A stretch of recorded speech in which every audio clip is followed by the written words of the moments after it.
వాళ్ళకి సంబంధించి చేసుకోవడమో లేకపోతే సాపాటు చేయడం ఏదో చేసి కాలేజీకి వెళ్ళాలంటే సమయం చాలదు, నాకు కుదరదన్నారు.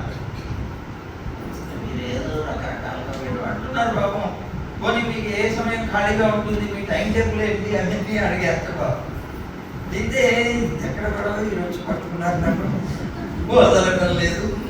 సమయం ఏంటంటారు, నా టైం టేబుల్ అడుగుతారు, ఇదేంటి గొడవ ఏంటి, బలవంతంగా నాకు చెప్తా అంటారేంటి అనుకున్నారు పాపం. కుదరదండి, నాకు కుదరదు అని చెప్తూ ఉంటే ఈ సమయం చెప్పండి, నాకు సమయాలు చెప్పండి అంటే కుదరకుండా ఇగో ఈ సమయం నుంచి ఈ సమయం దాకా ఈ సమయం ఖాళీగా ఉంది కదా, ఆ సమయంలో నేను రావడానికి కుదరదండి, అంత దూరం నేను వచ్చి మళ్ళీ ఎలా వెళ్ళగలను, నేను కుదరదు. సరే మీరు రాకండి, నేనే వస్తానన్నాను. మీరు మా ఇంటికి రాకండి, మీకు ఆ కష్టం కూడా వద్దు, మిమ్మల్ని ఇబ్బంది పెట్టాను, నేనే రోజు మీ ఇంటికి వస్తాను, మీ ఇంటికి వచ్చి పాఠం చెప్పి నేను వెళ్తాను, మీ ఇంట్లోనే ఉంటారు అంటే మీకు ఇబ్బంది ఉంటుంది కదా. అబ్బా వదలట్లేదు స్వామి అనుకొని సరే అన్నారు. అప్పుడు శ్రీభాష్యం గారి దగ్గరికి వెళ్ళి మరి పాఠాలు ప్రారంభించారు. పాఠం మరి ఇంటికి వెళ్ళి మీరే చెప్పేవారు, నేర్చుకుంటున్నారు. సేవిస్తూ ఉండగా ఇప్పుడు ముఖ్యపడి సేవిస్తూ ఉంటేనే తెలిసిపోతుంది కొంత జ్ఞానం, ఆచార్యులు శిష్యులు లక్షణాలు ఘట్టాలు ఘట్టాలు. వెంటనే చాలా బాధ వేసింది. ఇంట్లో ఆచార్యుల దగ్గర మనం ఎలా ఉండాలి, ఎలా ఉంటున్నాం, వారికి శ్రమ కలిగించి వారు మా ఇంటికి వచ్చి మేము వారి దగ్గర చదువుకున్నారు, ఇంత మూర్ఖుండి నేను అని చాలా వెంటపడ్డారుగా గ్రంథాలు సేవిస్తున్నాను. సాష్టాంగం చేసి స్వామి నన్ను క్షమించండి, నేను మూర్ఖత్వంతో మాట్లాడాను, ఇంతకాలం నాకు దీంట్లో ఇలా ఉంటుంది అనేటువంటి విషయాన్ని నేను తెలుసుకోలేకపోయాను, ఇవాళ నుంచి ఇంకా రేపటి నుంచి మీరు రావద్దు, నేనే వస్తాను, నేనే మీ ఇంటి దగ్గరకు వచ్చి మీ దగ్గర సేవించుకొని వెళ్తాను, ఆ ధర్మం అది అని చేసి అప్పుడు వారి దగ్గర పెట్టి. అంటే ఆచార్యుడు తగినటువంటి శిష్యుడిని గుర్తించడంలో గొప్ప జ్ఞానం కలిగినటువంటి వాడై ఉంటాడు. లోకానికి వీళ్ళు అద్భుతంగా అందిస్తారు. ఈ భగవంత్ రామానుజులు అందించినటువంటి సంపదని లోకానికి అందించగలుగుతారు అని గుర్తించగలిగినటువంటి వాడు. గుర్తిస్తూ అదిగో అలాంటి వాళ్ళందరినీ కూడా ఇలాగా మహానుభావులు ఎవరికి చెప్పండి, ఎలా ఉండి గురువులు ఆచార్యులు ఎవరికి అలా మన కోసం తగ్గించి మనని ఉజ్జీవింప చేయాలని ప్రయత్నం చేసేవాళ్ళు ఎవరు చెప్పండి. ఇప్పుడు మనం బిటి రామానుజాచార్య స్వామి ఉన్నారు, బిటి రామానుజాచార్య స్వామి ఉన్నారు. వారు కూడా గోపాలాచార్య స్వామి దగ్గర అధ్యయనం చేసేవారు, వారి శిష్యులే. ఏమండి ఆ బిటి రామానుజాచార్య స్వామి వారు కూడా వారి దగ్గరికి వెళ్ళి అధ్యయనం చేశారు. కానీ వారు చివరి రోజు దాకా కూడా మహాభయంగా ఉండేవారు. బిటి రామానుజాచార్య చాలా భయం. స్వామివారు అంత దూరంలో ఉన్నారంటే ఇంత దూరంలో ఉంటారు, అమ్మో అంటుండేవారు. అలాంటి అంటే భయం అంటే ఒకటి గుర్తుంచుకోండి, గౌరవంతో కూడినటువంటి భయం. అంతేగాని భయం అంటే వారేదో పెద్ద ఇది చేస్తారని అలా కాదు, గౌరవంతో కూడినటువంటి భయం. ఇప్పుడు చిరంజీవి స్వామి వారు ఉన్నారు, గోపాలయ్య స్వామి దగ్గరే చదువుతున్నారు. మాకు తెలుసు, నేను చూశాను స్వయంగా. వారు కాలక్షేప కూటంలో గోపాలాచార్య స్వామి కూర్చుంటే వారు అటువైపు వెళ్ళవలసి వస్తే వారు అక్కడ ఒక వేద స్తూపము రామస్తూపాలు ఉండేవి. వారు ఇటు వస్తే కనిపిస్తామని అలా వెనక నుంచి వెళ్ళేవారు. మేము చూసాము స్వయంగా, అలా వెనక నుంచి వెళ్ళేవారు. అక్కడికి స్వామివారితో పాటు వచ్చినటువంటి భక్తులు ఎవరైనా ఏదైనా పెద్ద మాట్లాడుతుంటే లోపల స్వామివారు కూర్చొని ఉంటే అనేవారు. అంటే అలా ఆచార్య నిష్ట అంటే వీరికి వారంటే ఇదని కాదు అక్కడ అర్థం, గౌరవం, పెద్దల పట్ల ఉండే గౌరవం. పెద్దలు ఉన్నారు అనేటువంటి జ్ఞానం కలిగినప్పుడు మనం ఉండవలసినటువంటి రీతి అది మన పెద్దలు మనం నేర్పిస్తారు. ఇట్లా గోపాలాచార్య స్వామి వారు అంటే సామాన్యమైనటువంటి వారు కాదు. స్వయంగా వారు కారణ జన్ములు, అవతార పురుషులు అని మేము చూడండి. ఈ మాట అనేది వాళ్ళు తెలుసా? దేవరహ బాబా బృందావనం మన యాత్రకి వెళ్ళినప్పుడు మనం తీసుకొని కూడా వెళ్ళాం. ఆ దేవరహ బాబా మంచి చూశారు కదా, ఆ మంచం మీద కూర్చొని ఉండేవారు. వారి ఒంటి మీద బట్ట ఉండేది కాదు, వారికి ఒక చిన్న ఇది ఉండేది. ఆ మంచం మీద రోజు యమునకు వెళ్ళేవారు, స్నానం చేసేవారు, వచ్చి దాని మీద కూర్చునేవారు. వారి అనుష్ఠానం యోగి అని. వారి యొక్క చరిత్ర చూసిన దగ్గర రామానుజులు, వారి భగవద్ రామానుజుల యొక్క శిష్యులుగా చెప్తారు కొంతమంది. అంటే ఆనాటి నుంచి అంత వయస్సు ఉన్నది. మేము మా పూర్వాశ్రమంలోనే ఒకసారి పేపర్లో పడగా చూసాం, దగ్గర అప్పటికే 600 సంవత్సరాలను వేశారు. సరే, దానికన్నా ముందు అసలు ఎంతో మంది జార్జీలు వాళ్ళందరూ, అంటే పూర్వం ఉన్నటువంటి వాళ్ళు, రాజులు కొంతమంది వాళ్ళు వచ్చి కూడా సేవించుకున్నట్టుగా వాళ్ళ దగ్గర దాఖలాలు ఉన్నాయి. అలాగే జైల్ సింగ్, ఇందిరాగాంధీ, రాజీవ్ గాంధీ వీళ్ళందరూ కూడా వెళ్ళి సేవించుకుంటే ఆయన ఆశీర్వచనం చేసేవారు. ఆయన ఆశీర్వచనం చేసే విధానం ఏమిటి అంటే, మంచం మీద కూర్చుంటారు ఆయన. ఆ వచ్చినటువంటి వాళ్ళు పెద్దవాళ్ళు అయ్యి ఆశీర్వచనం కావాలంటే వాళ్ళకి ఇంత కుప్ప, ఒక మట్టి కుప్ప ఉంచుకుని దాని మీద నిలబడతారు. వాళ్ళు నిలబడితే ఎడమ పాదంతో వాళ్ళ తల మీద కొడతారు. ఎడమ పాదాన్ని వాళ్ళ శిరస్సు మీద ఉంచుతారు. అదే ఆశీర్వచనం.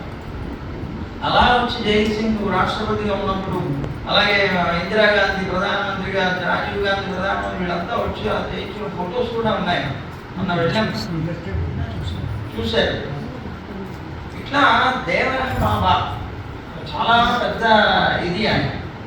అక్కడ బృందావనంలో ఆ చుట్టుపక్కల దేవరహ బాబా అంటే తెలియని వాళ్ళు లేదు, మహాయోగి. అలాంటి ఆ స్వామి దగ్గరికి గోపాలాచార్య స్వామి వారు బృందావనం వెళ్ళి అక్కడ శిబిరాలు నడుపుతున్నటువంటి రోజుల్లో అక్కడ ఉన్నటువంటి వాళ్ళు స్వామివారికి చెప్పారట, మహానుభావులండి, చాలా గొప్ప మహిమ కలిగినటువంటి వ్యక్తి, ఎంతో వారి వయస్సు కూడా ఎవరికి తెలియదు, చాలా వస్తుంది, అంటే ఒకసారి వెళదాం, సేవిద్దాం అన్నారు. సరిగా ఆ రోజులు భగవద్ విషయాన్ని రంగాచార్య స్వామిని అక్కడ ఉన్నారు, మన పురాణ రంగజీ మందిర్కి సంబంధించిన సంస్థలు, వారు హిందీలోకి అనువాదం చేశారు భగవద్ విషయాన్ని. భగవద్ విషయం వీడు వ్యాఖ్యానం ఏదైతే ఉందో దాని అందరినీ కూడా హిందీలోకి ట్రాన్స్లేట్ చేశారు. ఎందుకంటే ఉత్తరాది వాళ్ళందరికీ తెలియదని చేశారు. ఆ చేసినటువంటి దాన్ని ప్రింట్ చేయించాలి అని సంకల్పం స్వామివారి. అలా ప్రింట్ చేయించాలనుకున్నారు. ఇక్కడ శిబిరం జరుగుతున్న రోజుల్లో ఈ ఆలోచన కూడా జరిగింది. సరే, ఆ రోజుల్లో వారి దగ్గరికి కూడా వెళ్ళారు. వారు మంచి మీద కూర్చున్నారు. వారు ఆ ఉన్నటువంటి గేట్లో లోపలికి వస్తున్నారు గోపాలాచార్య స్వామి వారు. అలా వస్తూ ఉంటే వెంటనే వారు గట్టిగా కేకలు పెట్టి అరిచారట, దేవపార్షదులు వస్తున్నారు, తొందరగా ఆసనం తెచ్చివేయండి. దేవపార్షదులు వస్తున్నారు. గోపాలాచార్య స్వామి వారిని చూసి పెద్దగా అరిస్తే వెంటనే అక్కడ ఒక మంచి వారితో సమానంగా ఉండేలాగా దాన్ని తయారు చేసి దాని మీద ఆసనం వేసి వారికి కూర్చోబెడితే వారితో సంభాషణ జరిగినప్పుడు వారు ఇక్కడికి ఎందుకు వచ్చాము ఏంటి అనేటువంటిది వారికి పరిచయం చేసుకొని గోపాలాచార్య స్వామి వారు చెప్తున్నారు, ఇలా ఈ విషయంగా వచ్చాము ఇక్కడికి. ఈ గ్రంథం కూడా ప్రతి ముద్రించాలని అనుకుంటున్నాం. భగవద్ విషయాన్ని అన్నమాట వాళ్ళు అనుగ్రహించినటువంటి భగవద్ విషయాన్ని మేము ఇక్కడ కాలక్షేపం, భగవద్ విషయం కాలక్షేపం అవుతుంది, శిబిరం పెట్టాను, ఇలా చెప్పుకుంటూ వస్తున్నారు. ఎప్పుడైతే మీరు భగవద్ విషయాన్ని ముద్రించాలి అని అనుకుంటున్నామని చెప్పారో వెంటనే వాళ్ళు అన్నాక దానికి అయ్యే ద్రవ్యం అంతా నేనే ఇస్తామన్నారు. దేవరహ బాబా మీరు ఇస్తారా అన్నారు. ఎందుకు వారికి ఏమీ లేదని ఇక్కడ మంచి మీద కూర్చున్నారు, మీరు ఇస్తారా స్వామి అన్నారు.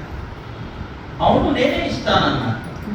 వెంటనే ఆశ్చర్యపోయి అన్నట్ట, అమ్మా ఎంత పెద్ద సేవ చేస్తున్నారు మీరు అన్నారు. వెంటనే వారన్నట్ట, నమ్మాళ్ళ వాళ్ళు లోకానికి చేసినటువంటి సేవలో ఇది ఎంత. చాలా ఆశ్చర్యపోయింది. స్వామి చెప్పారు స్వయంగా,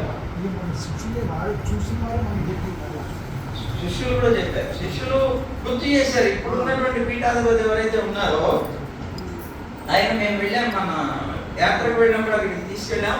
అక్కడికి వెళ్ళినప్పుడు కూర్చున్నప్పుడు మాట్లాడుతున్నప్పుడు వారు స్వయంగా చెప్పారు, ఆ రోజుల్లో గోపాలాచార్య స్వామి రావడం, వీరు చూసి వారిని అనడం, వారిని కూర్చోబెట్టడం, వారిని ఆదరించడం, అదంతా ఆ పీఠాధిపతి చెప్పారు. అట్లా స్వామి గోపాలాచార్య స్వామి దేవ పార్షదులు అని వారన్నటువంటి మాట. అలాంటి మహానుభావులు మన స్వామి వారు ఎప్పుడు హంగామా, ఆర్భాటం, ఏదో ఒకదాన్ని ఆశించడం ఏమీ లేదు.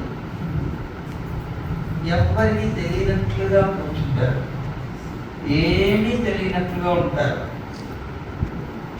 కదిలిస్తే ఒక జ్ఞాన నిధి. అలాంటి మహానుభావులు స్వామి.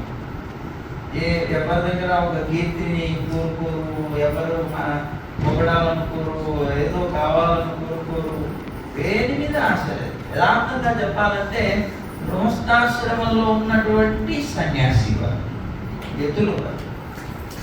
గృహస్థాశ్రమం ఉన్నది పేరుకి తప్ప వారు ఎద్దులే. అలాంటి మహానుభావులు గోపాలాచార్య స్వామి. ఏదో సామెత ఒకటి ఉంది, అంతే బూరెల గుట్టలో పడ్డాడు అంటే ఎక్కడో పడవలసినాడు వెళ్ళి బూరెల గుట్టలో పడ్డాడు అంటే ఏమిటి? ఆయన ప్రశాంతంగా అనుభవించదగినటువంటి ప్లేస్లో పడ్డాడు అన్నమాట. అలాగా మమ్మల్ని కూడా గోవిందుడు ఒక తన్నుదండాడు, అక్కడ పెట్టామండి. మా గోపాలుడు కొట్టాడు పరమాత్మ కృష్ణుడు, ఆ గోపాలుడు దగ్గర పడ్డాడు. మేము చెప్తూ ఉంటాం ఇక్కడ గౌడపేట సేవ చేసేవాళ్ళని. ఆ రోజుల్లో ఆ గోపాలుడు ఒక తనదంటే మేము ఆ గోపాలుడి దగ్గర పడ్డాము. పడిన ప్లేస్ బూరెలు పుట్టాలి, అది మాకు తెలియదు. పడిన తర్వాత కానీ తెలియదు కదా, పడిన తర్వాతే తెలిసింది. అద్భుతం. అలాంటి ఆచార్యులు దొరకటం కూడా చాలా దుర్లభమైనటువంటి విషయం. మనుష్య జన్మ దుర్లభం కాదు. మనుష్య జన్మను ఎత్తిన తర్వాత అలాంటి ఆచార్యులు లభించడం దుర్లభం. జ్ఞానం, అనుష్ఠానం ఎక్కడా తప్పరు. మహాజ్ఞాని, అనుష్ఠానము కలవారు చివరి రోజుల దాకా. ఇంకా వారు ఒక నెల రోజుల్లో పరంపదిస్తారనగా వారి తండ్రి గారికో తల్లి గారికో తిరువధ్యయనం పెడుతూ ఉన్న సమయంలో మేము భోక్తగా ఉన్నాం. స్వయంగా మేము భోక్తగా ఉన్నాం. నెల రోజుల్లో వారు పరంపదించారు అంటే ఆ వయస్సు దగ్గర అప్పటికి 95 సంవత్సరాలు. ఆ వయస్సు దాకా ఎక్కడ అనుష్ఠానం మానేవారు కాదు. నిత్య కర్మల్లో కానీ నైమిత్తిక కర్మల్లో కానీ ఎక్కడ లోపం ఉండేది కాదు. అంత వయస్సులో త్రికాల సంధ్యావందనం చేసేవారు. త్రికాల సంధ్యావందనం చేసేటువంటి సమయంలో కూడా మనం అసావాదిత్యో బ్రహ్మ అని నిలబడి చేయవలసి వస్తుంది. వారు లేవలేని పరిస్థితుల్లో ఉన్నట్టు పక్కన పట్టుకొని లేకపోవాల్సి వచ్చినా కూడా ఆ సమయంలో లేచి చేయాలి, ఆ ధర్మాన్ని వదలకూడదు, లేచి నిలబడి చేసి కూర్చునేవారు. కష్టంతో ఆయన పక్క వాళ్ళు లేపితే లేవడం చేసుకుంటారు. చిన్న అనారోగ్యం చేస్తేనే మనం 100 రకాల నాటకాలు వేసి 100 రోజులు హాయిగా రెస్ట్ తీసుకోవడానికి ప్రయత్నం చేస్తాం. ఎంత విచిత్రం చూడండి. పెద్దల యొక్క అనుష్ఠానం స్వయంగా చూసాం కళ్ళతో. అసలు పెద్దలు ఉంటే ఎవరో కూడా తెలియనటువంటి సమయంలో వెళ్ళాం. పెద్దల యొక్క ఆచరణ ఎలా ఉంటుందో తెలియనటువంటి సమయంలో వెళ్ళాం. ఆ సమయంలో చూసాము, ఓహో అలాంటి పరిస్థితి. కనుక ఎక్కడ అనుష్ఠానం అనేవారు కాదు. మనం ఏదో ప్రవచనాల్లో చెప్తాం, లేకపోతే గ్రంథాలు చెప్పేటప్పుడు చెప్తూ ఉంటాం, విష్ణు భక్తుడు కానటువంటి వాడిని దరి చేర్చద్దు. విష్ణు సంబంధమైనటువంటి గ్రంథాధ్యయనం చేయనటువంటి శిష్యుడిని అసలు తను చూడటం కూడా లేదు, మాట్లాడటం కూడా చేయొద్దు అని చెప్తూ ఉంటారు. స్వామి స్వయంగా ఆచరించేవారు. ఎవరెవరో కాదండి, స్వయంగా తమ యొక్క సంతానం విషయంలో కూడా ఆశ్చర్యం. స్వయంగా తమ యొక్క సంతానం. ఎవరండి ఏమన్నా అంటారా? పాపం ఏమన్నా అంటున్నారు, మరి అలా చేస్తే ఏమన్నా అంటున్నారు. ఎవరి కోసం మనం బ్రతకడం లేదు, మన కోసం మనం బ్రతుకుతున్నాం. మన ఉజ్జీవన కోసం మనం బ్రతికేటప్పుడు మనకి ఏదైతే నియమంగా చెప్పబడిందో అది తప్పనిసరిగా మనం ఆచరించాలి.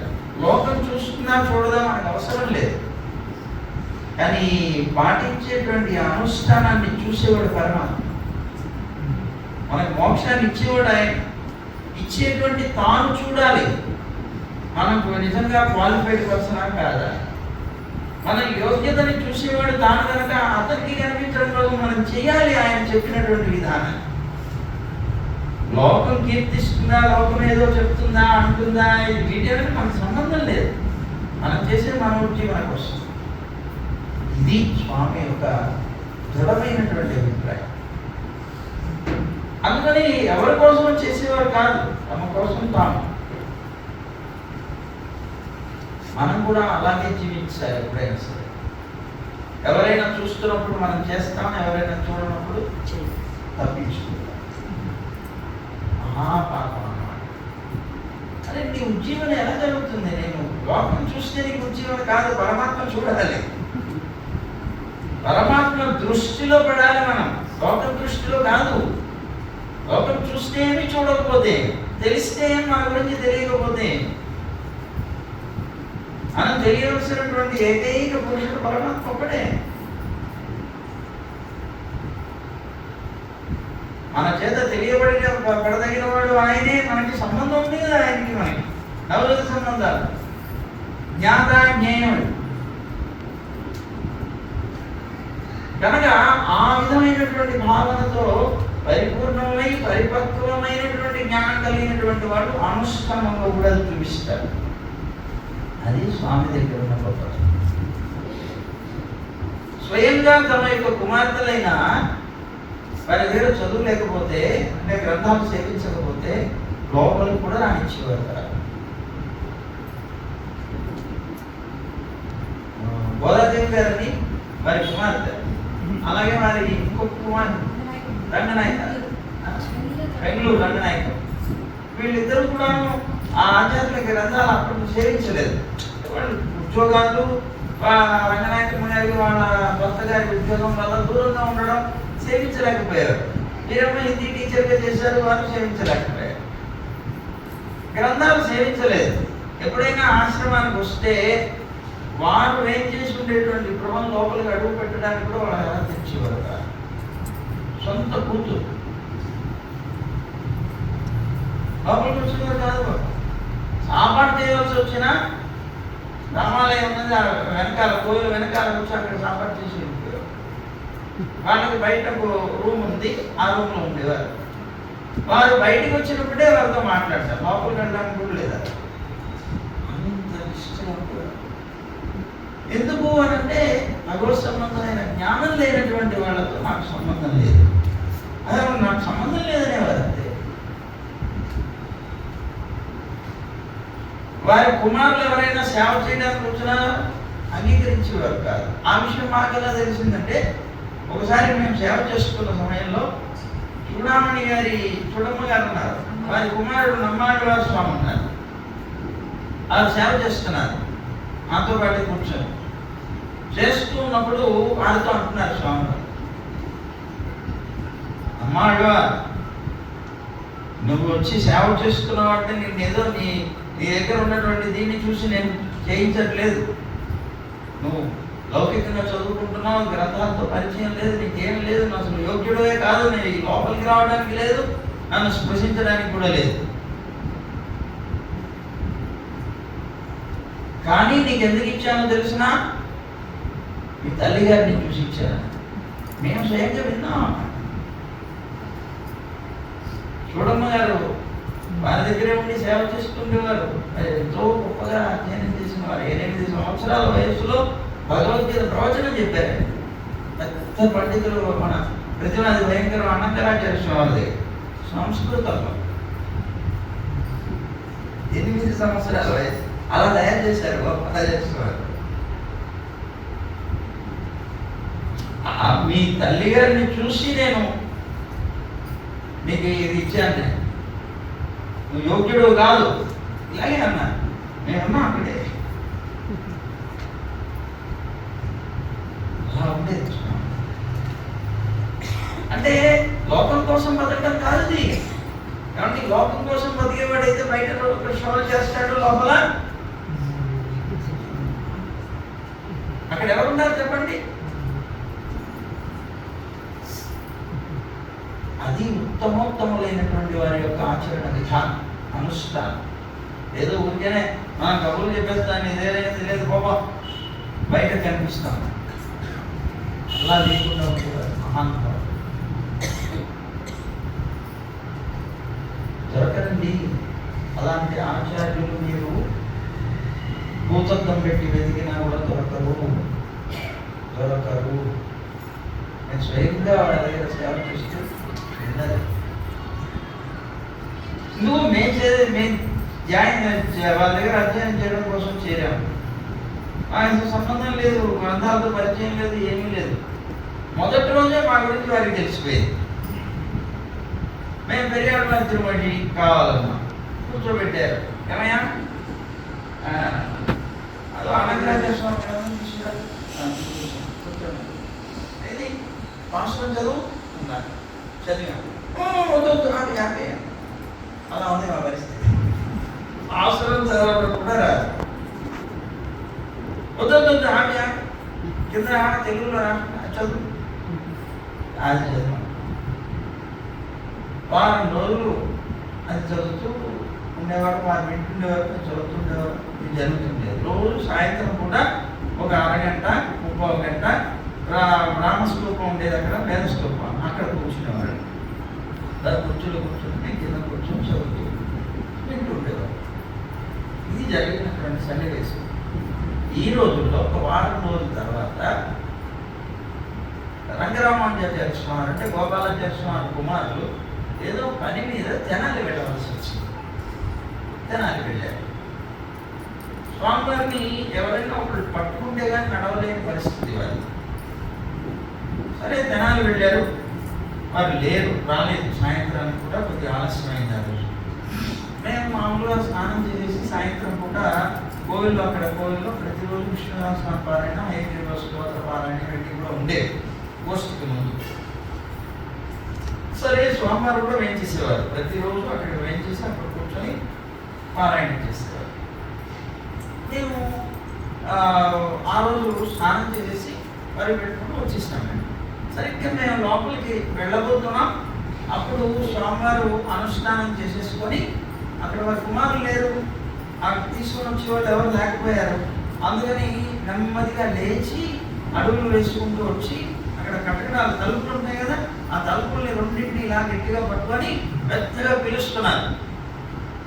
శేషాచారి, రంగాచారి అని. రంగాచారి అంటే అక్కడ తెలియజేసే స్వామి, శేషాచారి అంటే అర్చక స్వామి.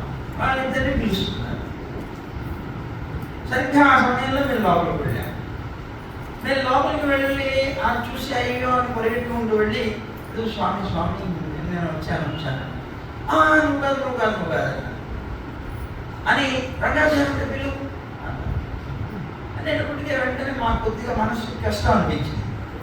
మేము వెళ్ళాము, వద్దన్నారేంటి, ఇలా వద్దనేసారేంటి అని పరిగెట్టుకుంటూ వెళ్ళాం. రంగాచార్య స్వామి పిలిచాం. రంగాచార్య స్వామి వచ్చారు. వచ్చిన తర్వాత ఆయన చేపట్టుకుని నెమ్మదిగా కిందకు వచ్చేసాడు. పారాయణ అయిపోయి మరునాడు మళ్ళీ మేము క్లాస్లో కూర్చున్నాం చదవడానికి. ముందుగానే ఒక ప్రశ్న స్వామివారిని అడిగాం. స్వామి, నిన్న రాత్రి మీరు ఎందుకు నన్ను వద్దన్నారు? నేను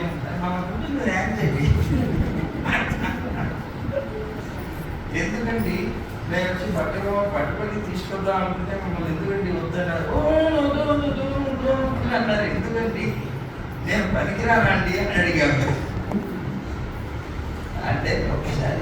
చూశారు మా ఒక్కళ్ళు పెద్దగా నవ్వేశారు. నవ్వేసి బాధపడ్డావా అన్నారు. అంటే లేదండి, అడుగుతున్న కారణం ఏంటి? ఏం లేదు నాయన, నేను పొద్దున్న నుంచి రాత్రి పడుకునేదాకా మడిగానే ఉంటాను. నేను మైలపడను, తొందరగా మైలపడను. ఒకవేళ మైలపడవలసిన అవసరం వస్తే స్నానం చేస్తాను. స్నానం చేసి మళ్ళీ నేను మడిగానే ఉంటాను, పడుకునేదాకా మడిగా ఉంటాను. ఆ సమయంలో మడిగా ఉన్నాను. మరి నువ్వు ఇంగ్లీష్ చదువుకొని వచ్చావు కదా, నీకు మడి ఎట్లా తెలియదు కదా, అందుకోసం అని చెప్పి నువ్వు మడిగా ఉండవు కదా, అందుకోసం నేను ముట్టుకోలేదు.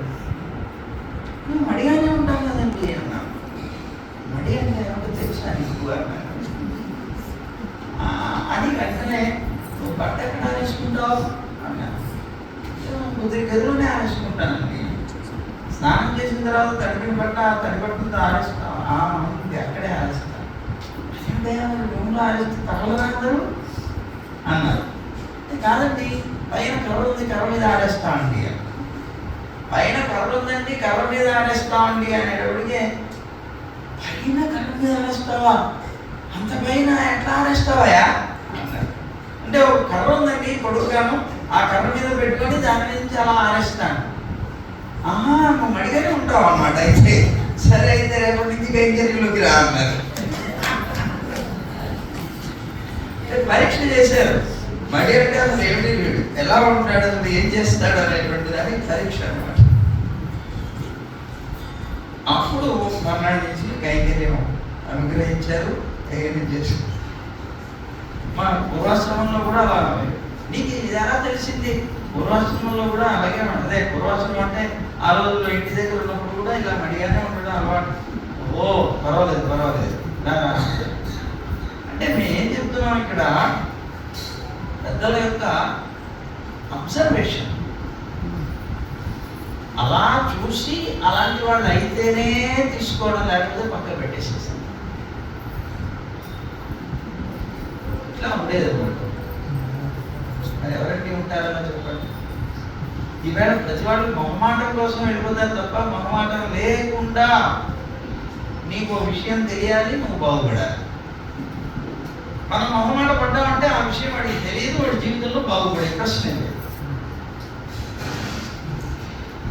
మొహమాట పడకుండా ఇది ఇలాగే ఉండాలి అని ఖచ్చితంగా చెప్పి చేయించగలిగితే ఒక విషయం వాళ్ళకి తెలుస్తుంది, వాళ్ళ యొక్క ఆచరణలో మార్పు వస్తుంది. అంటే గురువుల దగ్గర ఏదో పుస్తకాలు పట్టుకొని కూర్చొని చెప్పుకునే పాఠాలు కాదు.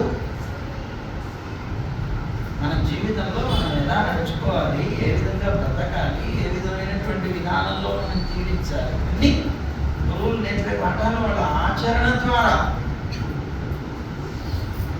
అందుకే కదా పూర్వ దినచర్య, ఉత్తర దినచర్య అని మనవాళ్ళ మహాముల యొక్క దినచర్య ఎందుకు మనం చదువుకోవడం.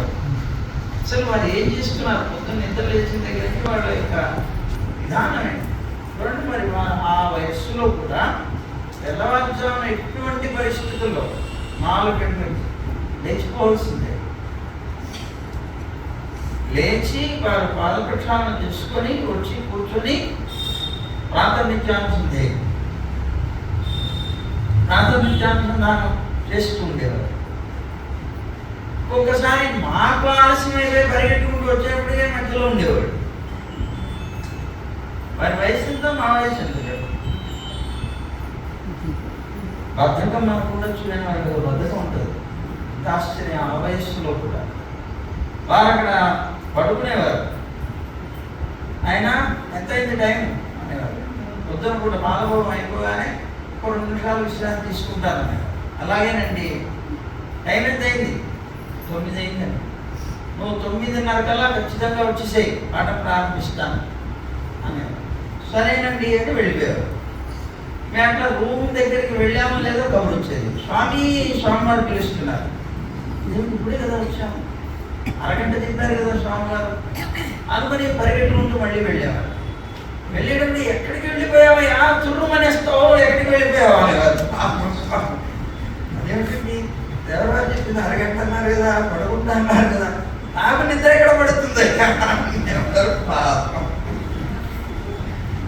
నాకు నిద్ర ఎక్కడ పడుతుందయ్యా అనేవారు. అని అప్పుడు చెప్తుండేవారు.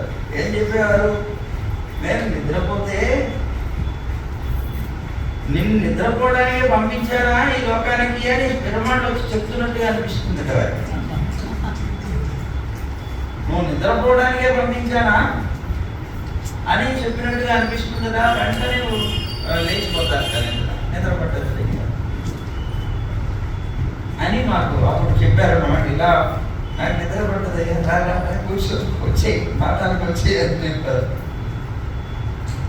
అంటే అలాంటి వారు అన్నమాట. ఎక్కడ ఎటువంటి పరిస్థితుల్లో తమో గుణం అనేటువంటిది చూపించేవారు. మనం కూర్చుంటాం, కూర్చున్న గంటలో కనీసం 20 సార్లు 30 సార్లు కాళ్ళని అటు ఇటు ఇటు అటు అటు ఇటు జరుగుతూనే ఉంటాం. వారు ఒక్కసారి అసలు ఆసనంలో కూర్చున్నారంటే కదలిక కూడా ఉండదు, అలాగే కూర్చుంటారు అంతే. ఆటం 3 గంటలు కానీ 4 గంటలు కానీ సభలకు వచ్చేవాళ్ళు చూసేవాళ్ళు ఇలా కూర్చుని అంతే. కూర్చుంటారు. వారు అలా కూర్చొని కాలక్షేపం అయిపోయిన తర్వాత లేచారు అనుకోండి, మారి మరేమిటి అంటారు చూసారా.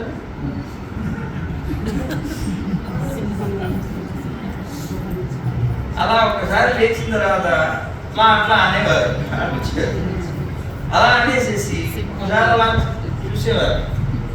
ఏమయ్యా అని పిలిచేవారు. పక్కన వచ్చి రంగరామానుజం చేస్తున్నారు, లేకపోతే మేము ఎవరొకరు చేయబడుతుంటారు. నిజంగానే వారు ఏం చేస్తున్నటువంటిది కూడా ఒక గుహలాగానే ఉండేది ఇల్లు. ఆ గుహలో ఉన్నటువంటి సింహం లాంటి వారే యథార్థంగా చెప్పాలి.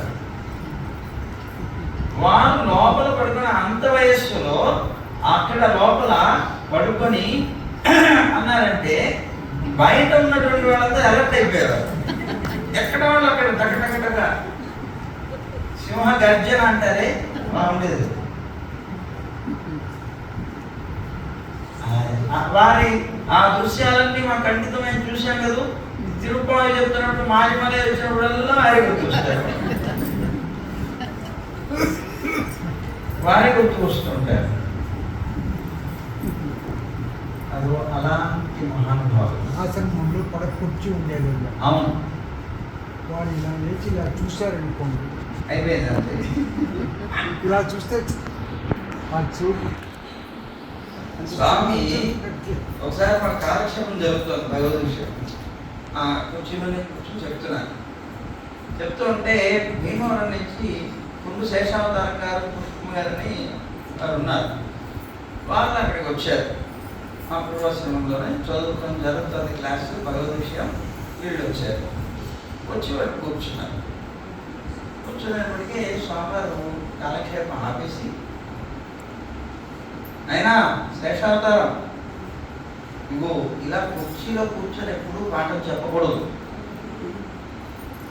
నేను పెద్దవాడిని అయ్యానయ్యా, నాకు కొద్దిగా వీపు అంతా కూడా బాగా నొప్పి, అందువల్ల కింద కూర్చుంటే ఇక్కడ బాగా ఎక్కువగా నొప్పి వస్తుందని చెప్పి ఇలా కూర్చున్నాను నేను అని చెప్పేవారు.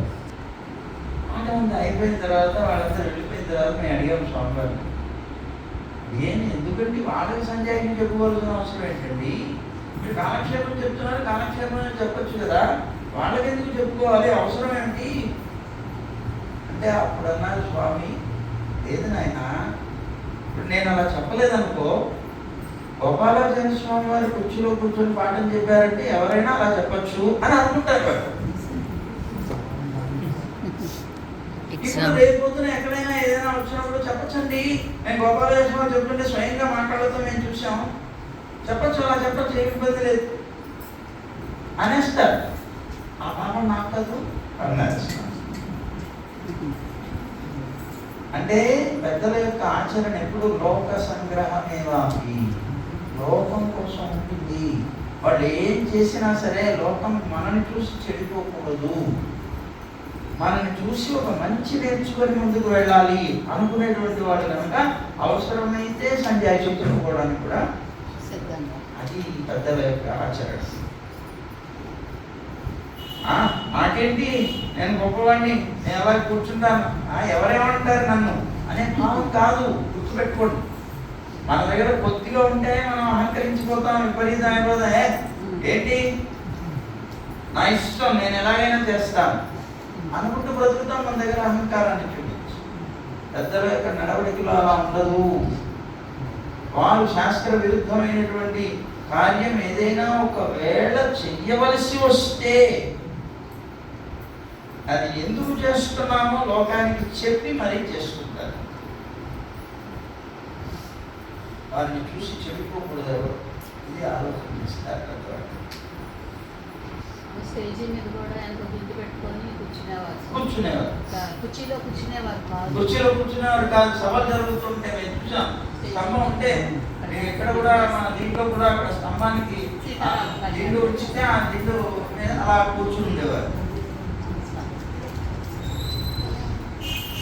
తప్పించి నేను పెద్దవాడిని పర్వాలేదు అని కుర్చీలో కూర్చొని నేను అందరినీ కింద కూర్చోబెట్టి అలా చేసేవారు కాదు. భాగవతోత్తములు ఎవరైనా కనిపిస్తే టక్కలు లేచి నమస్కారం చేసేవారు. ఎవరైనా స్వరూపధారణ చేసినటువంటి వాళ్ళు కనిపిస్తే టక్కన నమస్కారం చేసేవారు. ఆ రోజు మేము చదువుకునే రోజుల్లో ఒక స్వామి వచ్చారు. ఒక ఆయన ఎవరో ఎక్కడి నుంచి స్వామి కాదు వచ్చారు. ఆయన వాసోత్సవాలు పెట్టారు. ఆయన చూడగానే టక్కన స్వామివారు లేచి నిలబడ్డారు, నమస్కారం చేశారు. సరే అంతా అయిపోయింది. ఆయన వెళ్ళారు, రూమ్లో ఉన్నారు. గోష్ఠి జరుగుతుంది, పిలవమంటే పిలిచాము. గోష్ఠికి రండి. నేను రాను, గోష్ఠి చేసుకోండి, నేను రాను, నేను ఇక్కడ. సరే అయిపోయిన తర్వాత గోష్ఠికి రానున్నారు. సరే ఇప్పుడే వచ్చారనుకున్నారు, ఊరుకున్నారు. అయిపోయిన తర్వాత సాపాటికి రమ్మని పిలిచారు. ప్రసాదం తీసుకోవడానికి రండి. నేను ఎక్కడ తీసుకోను, నేను బియ్యం నానబెట్టుకొని అది ఒకటే తీసుకుంటాను, అక్కడ కొంచెం ఉడికిన పదార్థాలు తీసుకోను, అట్లా ఇట్లా అన్నారు.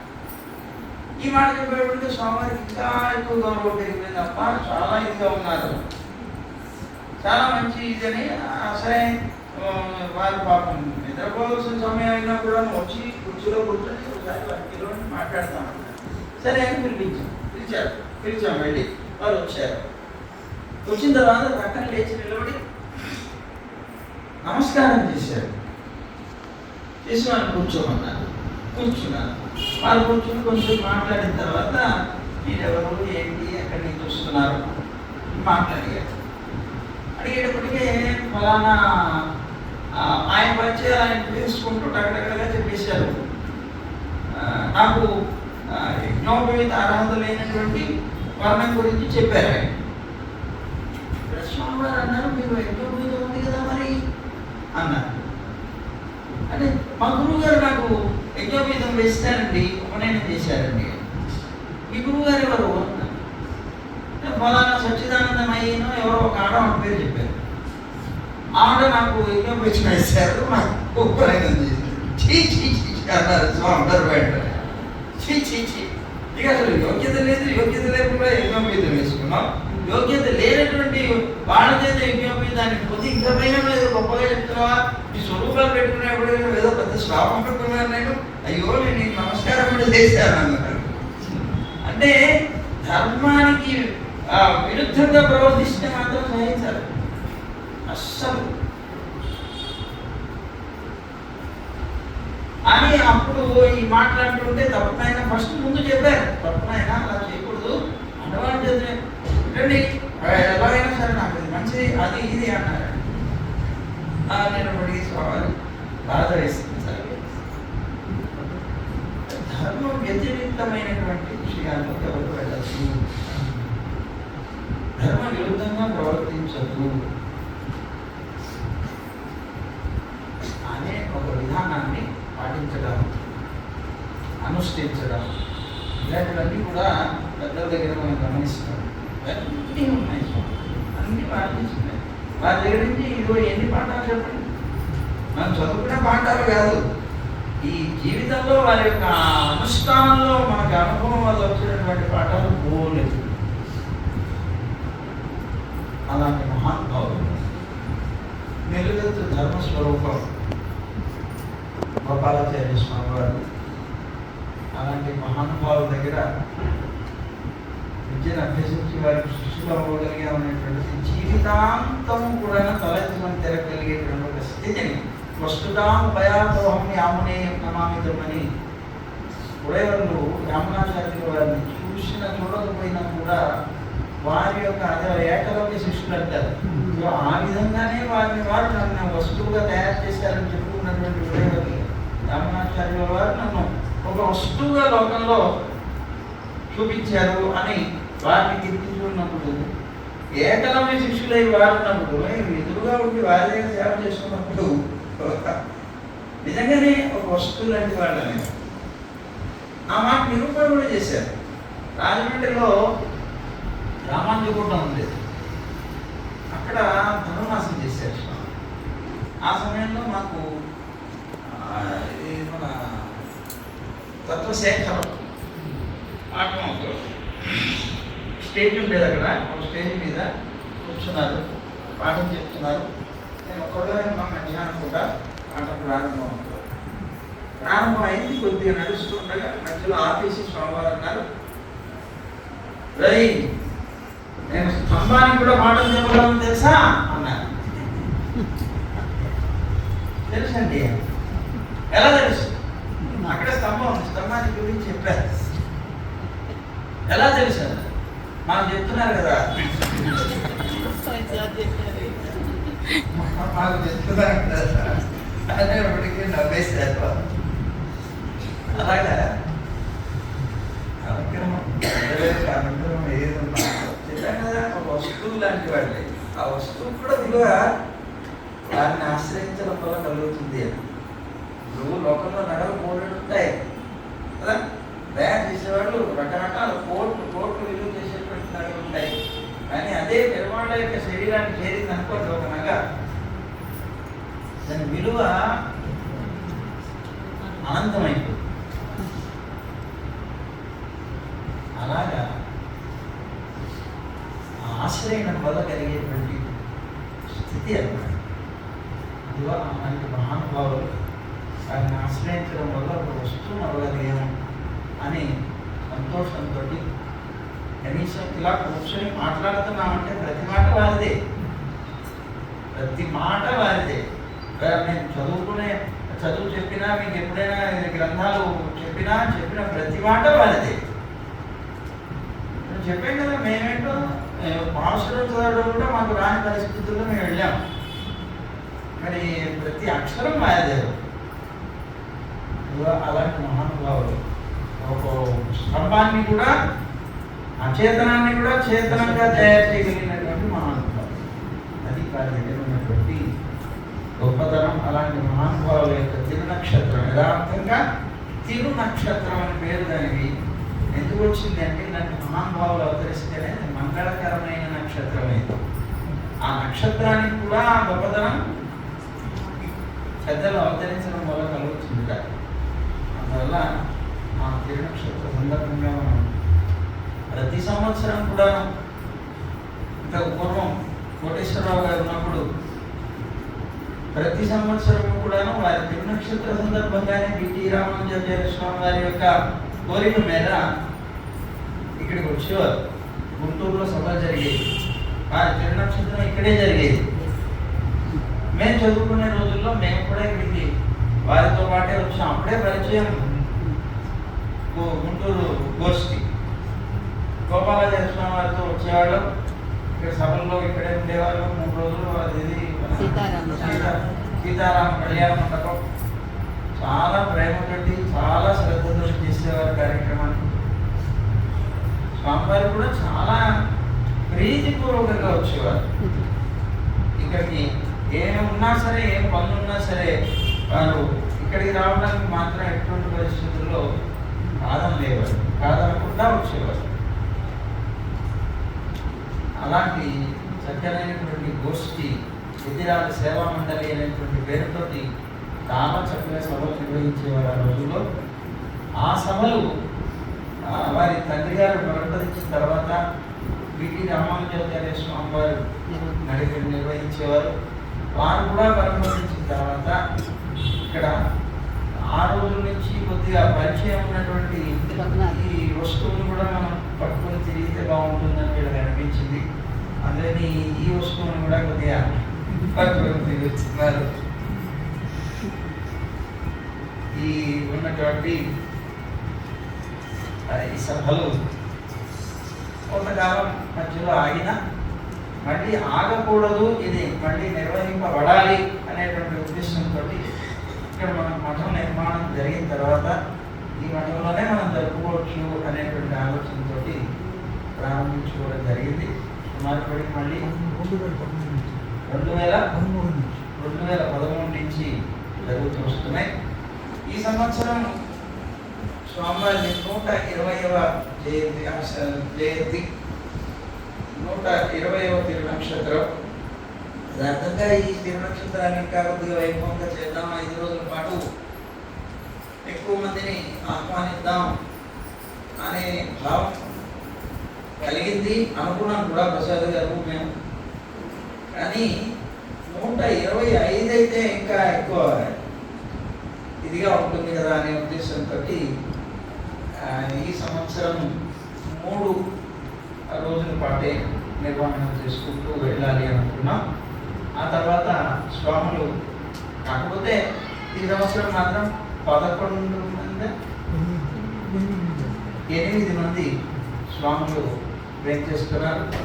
ఈ సంవత్సరం గోపాల దేశిక పురస్కారం, అదే గోపాల దేశిక పురస్కారం, అదే కదా గోపాల దేశిక పురస్కారం ప్రతి సంవత్సరం కూడా ఒక్కొక్కరికి ఇవ్వడం. మన మహాలక్ష్మి యాగాల్లో ఇచ్చేవాళ్ళం. అదే ఇప్పుడు మళ్ళీ మహాలక్ష్మి యాగాలు కూడా కొంతకాలం ఆగినాయి. సరే ఇప్పుడు రేపు మహాలక్ష్మి యాగం జరగబోతుంది. ఇప్పుడు ఇదే ఆవిష్కరణలు జరుగుతుంది. తర్వాత ఉన్నటువంటి దీన్ని ఇప్పుడు గోపాల దేశిక పురస్కారం గోపాలాచార్య స్వామి తిరునక్షత్ర సందర్భంగా ఇక్కడ జరుపుకోవడం జరుగుతుంది. గోపాలాచార్య స్వామి వారు తిరునాళ్ళు అలంకరించిన తర్వాత, ఆచార్య తిరుమల చేరిన తర్వాత దగ్గర నుంచి కూడా చిరంజీవి స్వామి వారు జీవ పక్షంలో అక్కడే గోపాలమాయనం అనేటువంటి పేరుతోటి సన్మానిస్తూ వస్తున్నారు. దగ్గర దగ్గర ఇప్పుడు 31వ పురస్కారం నడబోతోంది. ఇవాళే నడుస్తుంది. అక్కడ రంగరామానుజాచార్య స్వామి డాక్టర్ సముద్రాల వెంకట రంగరామానుజాచార్య స్వామి వారికి ఇవాళ అక్కడ గోపాలోపాయన పురస్కారం జరగబోతోంది.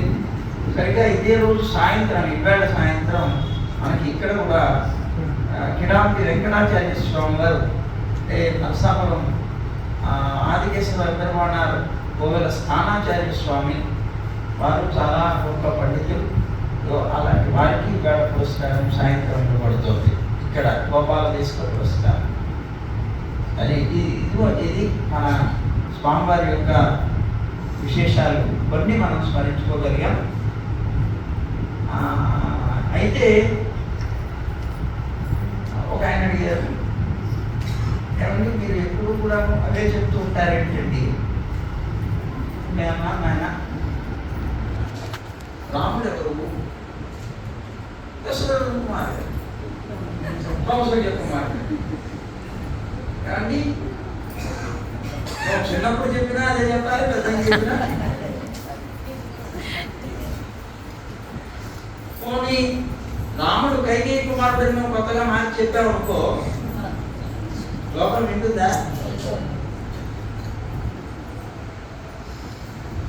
అలాగా ఎవరెవరికి వారికి జరిగినటువంటి అనుభవాలను వారు చెప్పుకుంటారు. వారి జీవితం గొప్పది, పెద్దది. కానీ వారి జీవితంలో ఎప్పుడు మనం ప్రవేశించామో అప్పటి నుంచే మనకు తెలుసు. ఎవరు ఎప్పుడు ప్రవేశిస్తారో వాళ్ళకి ఆ సమయం నుంచి వాళ్ళకి తెలుస్తూ వస్తాయి. అలాగా వారి చరిత్ర ఏదైతే ఉంటుందో అదే చెప్పుకుంటారు తప్పించి దానికన్నా అధికంగా మనం చెప్పలేము. చెప్పగలిగే శక్తి మనకి లేదు. చెప్పినా కూడాను అది అబద్ధం అవుతున్నప్పుడు నిజమే కాదు. కనుక ఇది మన స్వామి యొక్క వైభవం మాకు తెలిసిన. ఇప్పుడు అలా తెలిసిన వాళ్ళలో ఒక అరుణమ్మ కూడా ఉంది. అరుణమ్మ గోపాలాచార్య స్వామి వారి యొక్క కుమారుడు రంగరామానుజాచార్య స్వామి వారు ఉన్నారు. వారి యొక్క కుమార్తె. రంగరామానుజాచార్య స్వామి వారి యొక్క కుమార్తె. వీరు కూడా చాలా చక్కగా వారి తండ్రి గారి దగ్గర సంస్కృతం చిన్నప్పటి నుంచి కూడా మంచిగా నేర్చుకున్నారు. నేర్చుకుని సంస్కృత పరీక్షలు కూడా ఇచ్చారు. ఇప్పుడు ఉపన్యాసాలు కూడా చేస్తున్నారు. సంప్రదాయ సంబంధమైన గ్రంథాలు కూడా సేవించారు. చక్కగా ఇప్పుడు ఆ విధమైనటువంటి రీతిలో ఉన్నారు. వారు కూడా వారి యొక్క అనుభవాలు, వారి తాతగారితో వారికి ఉన్నటువంటి అనుభవాలను కూడా చెప్తారు. అయితే దానికి మధ్యలో ఒక చిన్న విషయం ఏమిటి అంటే, రేపు మార్చి 24వ తేదీన శ్రీ మహాలక్ష్మి అమ్మవారి యొక్క తిరునక్షత్రం, ఆ అమ్మ యొక్క తిరునక్షత్రం ఉంది. పంగుని ఉత్తరం అంటాం. ఆ పంగుని ఉత్తర కార్యక్రమం మనకి మహాలక్ష్మి యాగం చేస్తూ ఉన్నాం. ఈసారి మహాలక్ష్మి యాగం మనకి హయత్ నగర్, హైదరాబాద్లో హయత్ నగర్ ఉంది. ఆ హయత్ నగర్కి వెనకాల 2 కిలోమీటర్ల లోపల మునగనూరు అనేటువంటి ఒక గ్రామం ఉంది. ఆ మునగనూరులో రామానుజ నగర్ అనేటువంటి ఒక నగర్ ఉంది. అందులో మన శ్రీభాష్య గారి సిద్ధాంత పీఠానికి సంబంధించినటువంటి స్థలం ఉన్నది. అందులో మహాలక్ష్మి యాగం జరగబోతోంది. అయితే ఒక్కరోజుగా జరుగుతుంది ఈసారి.